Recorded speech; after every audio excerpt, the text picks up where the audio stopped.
சித்தார்த்த அக்ஷரா, இன்னைக்கு நம்ம வெங்கடேச சுப்ரபாதத்துல 24வது ஸ்லோகம் பார்க்க போறோம். அக்ஷரா, ஸ்ரீராம ராம ராமேத்தி 3 தடவை சொல்றியாமா? ஸ்ரீராம ராம ராமேதி ரமே ராமே மனோரமே சஹஸ்ரநாம தத்துல்யம் ஸ்ரீராம நாம வரானனே. ஸ்ரீராம ராம ராமேதி ரமே ராமே மனோரமே சஹஸ்ரநாம தத்துல்யம் ஸ்ரீராம நாம வரானனே. ஸ்ரீராம ராம ராமேதி ரமே ராமே மனோரமே சஹஸ்ரநாம தத்துல்யம் ஸ்ரீராம நாம வரானனே. Very good Siddhartha. நான் 23வது ஸ்லோகம் படிக்கிறேன், நீ அதுக்கு அர்த்தம் சொல்லு. கந்தர்ப தர்பஹர சுந்தர திவ்ய மூர்த்தே காந்தா குச்சாம்புருஹ குட்மலலோல திருஷ்டே கல்யாண நிர்மல குணாகர திவ்ய கீர்த்தே ஸ்ரீ வெங்கடாஜலபதே தவ சுப்ரபாதம். இதுக்கு என்ன பார்த்தோம்? கந்தர்ப தர்ப ஹர மன்மதனோட அழகா இருக்காங்க.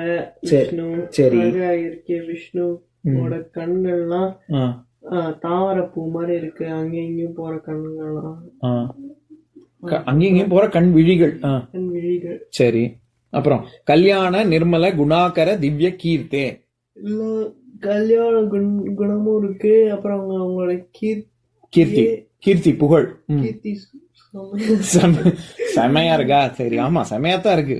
கல்யாண நிர்மல குணாகர திவ்ய கீர்த்தி, திவ்யமா இருக்கு அப்படின்னு சொல்றாங்க. திவ்யமான தெய்வீக தன்மை கொண்டது அப்படின்னு. ஸ்ரீ வெங்கடா ஜலபதே தவ சுப்ரபாதம். வெங்கடாதிரி மலையிலேருந்து வந்த விஷ்ணுவுக்கு ஆசீர்வாதங்கள்.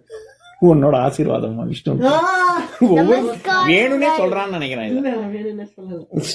நமஸ்காரம் தான் பண்ணணும். ஆமா, சரி. இன்னைக்கு நம்ம 24வது ஸ்லோகத்தை பார்க்கலாம். முதல்ல நான் படிக்கிறேன், அப்புறம் பொருள் சொல்றேன். மீனா கிருத்தே கமட லோக நிருசிம்ம வர்ணின் சுவாமின் பரஸ்வத தபோதன ராமச்சந்திர சேஷாம் ஷராம யதுநந்தன கல்கி ரூப ஸ்ரீ வெங்கடாஜலபதே தவ சுப்ரபாதம்.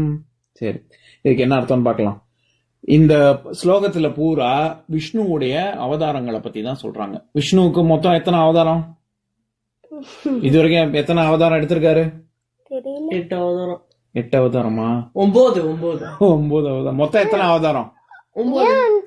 அவரால் என்னமோ பண்ண முடியும்ல, ஆனா ஏன் சிறப்பா சொல்றது? அவரு நிறைய தடவை பூமிக்கு வந்து உலகத்தை காப்பாத்தி எல்லாம் பண்ணிருக்காரு.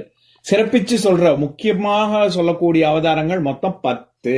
9 இல்ல, 10. தசாவதாரம் தான், நவாவதாரம் இல்ல. இப்போ அவதாரம்னா மேல இருந்து கீழே இறங்குவதுன்னு அர்த்தம். இப்ப வரைக்கும் 9 பண்ணிருக்காருல்ல. ஆமா, அதான் நான் சொன்னேன். மொத்தம் எத்தனைன்னு கேட்டேன்னா, அவதாரம்னா விஷ்ணு வைகுண்டத்துல இருக்காருல்லம்மா, அவர் வந்து பூமிக்கு வந்து பூமி மக்களை காப்பாத்துறது, காக்கும் கடவுள் விஷ்ணு தானே. அவர் வைகுண்டம்னா இங்கேயும் மேல இருக்காது, இங்க இருக்கு. வைகுண்டம்ங்கிறது அது ஒரு பரமபதம். அதாவது எப்படி கைலாசம்னு சொல்றோம்ல, அந்த சிவன் இருக்கிற இடம், அந்த மாதிரி வைகுண்டம் அப்படிங்கிறது நம்ம கண்ணுக்கு நமக்கு தெரியாது, முக்தி அடைஞ்சவங்களுக்கு தான் தெரியும். இப்ப வைகுண்டம் எங்க இருக்கு அப்படின்னா எங்கேயோ ஒரு ஜிபிஎஸ்ல போட்டு இங்கதான் இருக்கு அப்படின்னு சொல்ல முடியாது. சரியா? இது நம்மளோட அறிவுக்கு அப்பாற்பட்டு இருக்கக்கூடிய ஒரு விஷயம். சரியா?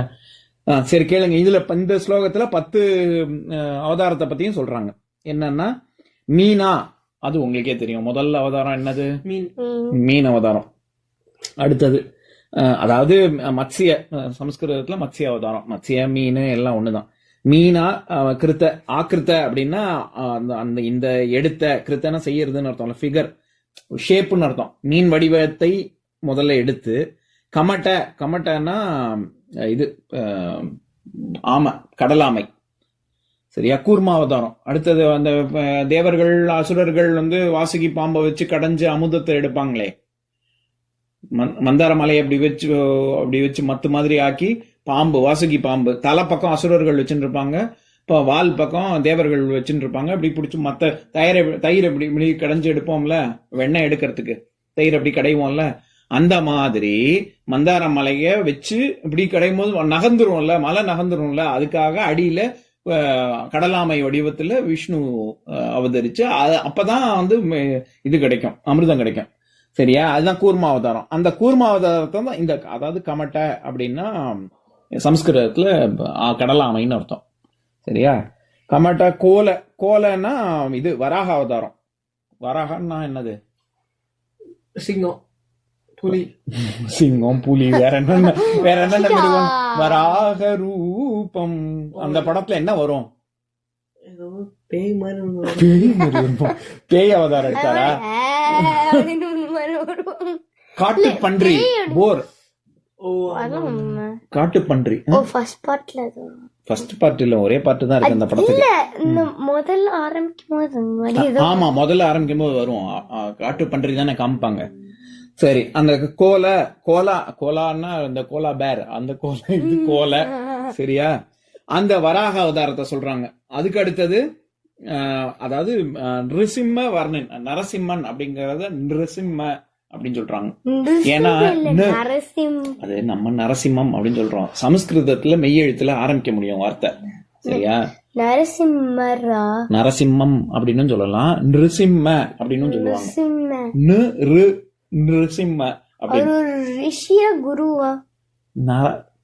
இவங்க பிரகலாதனை காப்பாத்துறதுக்கு தூண்ல இருந்து வருவாரே, சிங்கம் தலை, அப்புறம் உடம்பு வந்து மனுஷன், அதுதான் நரசிம்மன். நரன்னா மனுஷன், சிம்மம்னா சிங்கம், மனுஷனும் சிங்கமும் கலந்ததுன்னு அர்த்தம்.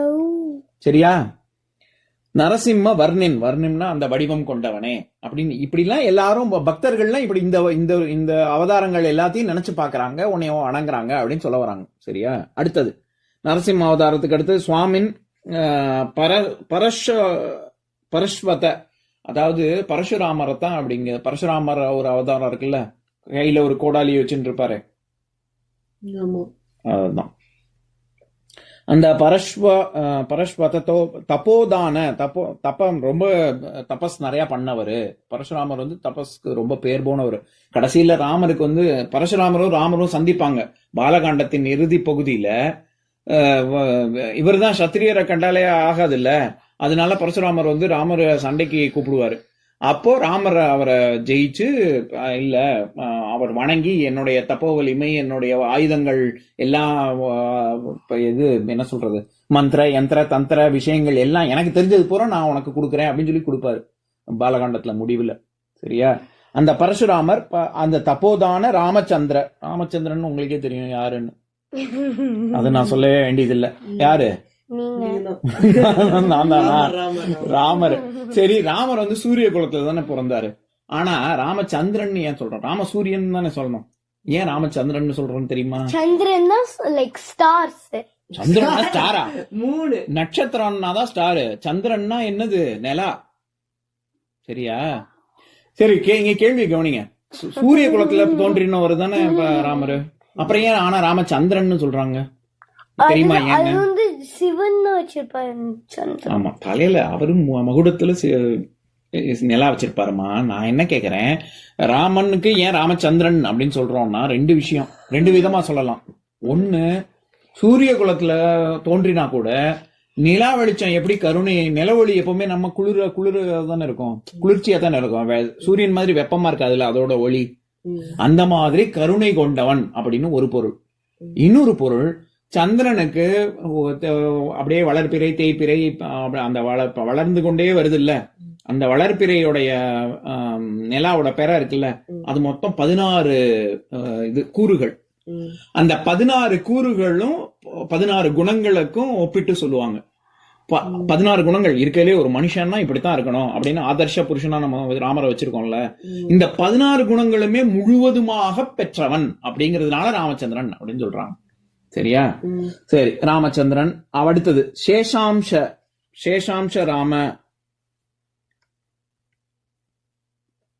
இதுல சேஷன்னா யாரு? சிவன். பாம்பு. என்ன பாம்பு? ஆதிசேஷன். ஆதிசேஷனின் அம்சமான அப்படின்னு சொல்றாங்க. அது பலராமனத்தான் குறிக்குது. சரியா? அதாவது பரசுராமர், ராமர், பலராமர் எல்லாம் ராமர். அதனாலதான் என்ன சொல்லுவாங்க, நம்ம ராமாவதாரத்தை வந்து 2 ராமருக்கு நடுவுல இருக்கிற ராமர்னு சொல்லுவாங்க. ஏன்னா அந்த பக்கம் பரசுராமர், அதுக்கு அடுத்தது ராமாவதாரம், அதுக்கு அடுத்தது பலராமன், கிருஷ்ணரோட அண்ணாவா வருவார்ல, அதான். சரி, அது விஷ்ணுவோட அவதாரம். அது ஆமா, பலராமனும் விஷ்ணுவோட அம்சம். சேஷனோட அவதாரம் நினைச்சேன். ஆதிசேஷன். ஆமாப்பா, அதாவது ஆதிசேஷன் தான் அப்படி. அதாவது எப்படி எப்படி ராமருக்கு வந்து லக்ஷ்மணன் ஆதிசேஷனாக வராங்கல்ல, ஆமா. அந்த மாதிரி கிருஷ்ணருக்கு பலராமனா வருவார். இதுல தபோதான அப்படின்னு சொல்றது தபஸ் குறிக்கிறது வந்து பரசுராமரை குறிக்கல, நான் தப்பா சொல்லிட்டேன். இது வந்து இது வாமன அவதாரத்தை தான் குறிக்குது. சரியா? சேஷாம்ச ராம அப்படின்னா இந்த இடத்துல சேஷனின் அம்சமான அம்ச அப்படிங்கிறது சம்ஸ்கிருதத்துல அம்ச அப்படின்னு சொல்லுவாங்க. நம்ம அம்சமா இருக்கு அப்படின்னு சொல்றோம்ல, அம்சம்னா ஒரு பார்ட். அந்த ராமர் அப்படிங்கிறது பலராமரை குறிக்குது. யதுநந்தன கல்கி ரூப. யதுநந்தன், யது குலத்துல யாரு தலைவனாக சொல்றாங்க? யாதவ குலத்துக்கு தலைவன் கிருஷ்ணர். சரியா? அந்த கிருஷ்ணரை சொல்றாங்க. அடுத்தது நந்தன, அதாவது நந்தன் அப்படின்னு ஆண் பால்ல சொன்னாலும் சரி, நந்தனா அப்படின்னு பொன்பால்ல சொன்னாலும் பெண்பால்ல சொன்னாலும் சரி, இது ரெண்டுமே வந்து புதல்வன் புதல்வி, பையன் பொண்ணு அப்படின்னு குறிக்குது. சரியா? அதனால யதுநந்தன அப்படின்னா யாதவ குலத்தில் தோன்றிய மகனே அப்படின்னு அர்த்தம். யதுநந்தன கல்கி ரூப. கடைசி அவதாரம் என்னது? கல்கி அவதாரம். அது வந்து பிரளய காலத்துல ஒரு ஆளிலை, அதாவது நிறைய விதமா கல்கி அவதாரத்துக்கான அடையாளத்தை சொல்லுவாங்க. ஒண்ணு வந்து ஆளிலையில கிருஷ்ணர் இருக்கிற மாதிரி, ஒரு குழந்தை இருக்கிற மாதிரி, ஒரு பிரளய காலத்துல அப்படி ஒரு ஆளிலையில முதந்துன்னு இருக்கிற மாதிரி அப்படியும் சொல்லுவாங்க. ஒரு குதிரையில வர்ற மாதிரி, அதுக்கும் சில அங்க அடையாளங்கள்லாம் விஷ்ணு புராணத்துல எல்லாம் இருக்கு. சரியா? அந்த மாதிரி அந்த அவதாரம் தான் கல்கி. அப்படின்னா என்னன்னா, கல்கி தோன்றின உடனே உலகத்துல இந்த அதர்மம் மேல எழும்புறத அடக்கிறதுக்கு கல்கி அவதாரம் எடுத்து தப்பு செய்யறவங்களெல்லாம் அழிச்சிடுவாரு. அழிச்ச உடனே நல்லவங்க மட்டும்தானே பாக்கி இருப்பாங்க. நல்லவங்க மட்டுமே இருக்கிற யுகம் திருப்பி சத்திய யுகமா மாறிடும். அப்படித்தான் சத்தியயுகம். சத்தியயுகம்னா எல்லாரையும் மொத்தமா அழிச்சிட்டு திருப்பி புதுசா ஒரு சிருஷ்டி பண்ணுவாங்க, அப்படி அர்த்தம் இல்ல. உலகத்தை அழிக்கலாம் மாட்டாங்களா? உலகத்துக்கு அழிவு வரும், ஆனா அதுல இருக்கிற கெட்டவங்க மட்டும்தான் அழிஞ்சு போவாங்க, நல்லவங்க எல்லாம் சௌக்கியமா தான் இருப்பாங்க. ஓ, அப்ப வந்து கெட்டவங்க வந்து அப்படியே நல்லவங்க ஆயிடுவாங்களா? ஆமா, ரீசெட் பட்டன். ஏதான் என்னப்பா கெட்டவங்கள நான் அப்படியே நல்லவங்க ஆயிடுவாங்களா? இப்ப நான் யாராவது, இப்ப நான் வந்து அங்க போனேன்னா அப்படின்னு நல்லது பண்ணுவேன்னா? ஆமா, நீ வந்து அவங்க கல்கி தோன்றுனதுக்கு அப்புறம் அவர் கெட்டவங்களை அழிச்சதுக்கு அப்புறம் நல்லவங்க மட்டும்தான் பாக்கி இருப்பாங்க. இருக்கிறவங்க பூரா நல்லவங்களா தான் இருப்பாங்க. திருப்பி சத்தியயுகம் தொடங்கிடும். சரியா? சரி. அப்புறம் ஸ்ரீ வெங்கடாஜலபதி தவ சுப்பிரபாதம். வெங்கடாதிரி மலையில் தோன்றிய விஷ்ணுவே உனக்கு நமஸ்காரங்கள். இப்ப நான் ஸ்லோகத்தை சொல்றேன், என் கூட சேர்ந்து சொல்றீங்களா? மீனா கிருத்தே கமட்டகோல நரசிம்ம வர்ணின் ஸ்வாமின் பரஸ்வத தபோதான ராமச்சந்திர சேஷாம்ச ராம யதுநந்தன கல்கி ரூப ஸ்ரீ வெங்கடாஜலபதே தவ சுப்பிரபாதம். ஸ்ரீ வெங்கடாஜலபதே தவ சுப்பிரபாதம். சரி, இன்னொரு நாள் இன்னொரு ஸ்லோகம் பார்க்கலாம்.